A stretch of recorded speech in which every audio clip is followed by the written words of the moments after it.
പിന്നെ peanut butter വേണം. ഇത് ഞാൻ വീട്ടിൽ തന്നെ ഉണ്ടാക്കി എടുത്തിട്ടുള്ളതാണ്. ഇതിൻ്റെ അളവ് ഞാൻ അവസാനം പറയാം കേട്ടോ.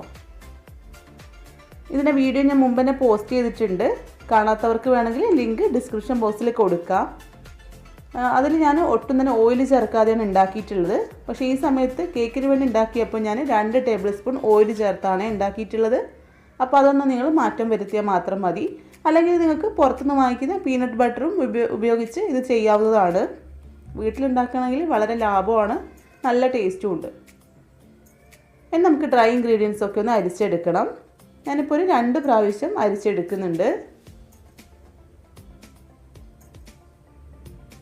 ഇതിപ്പോൾ അരിച്ചെടുത്തിട്ടുണ്ട്. ഇനി ഇത് മാറ്റി വെക്കാം. ഇനി ഒരു ക്ലീൻ ആയിട്ടുള്ള ബൗൾ എടുത്തതിന് ശേഷം അതിലേക്ക് കോഴിമുട്ട പൊട്ടിച്ചൊഴിച്ച് കൊടുക്കാം.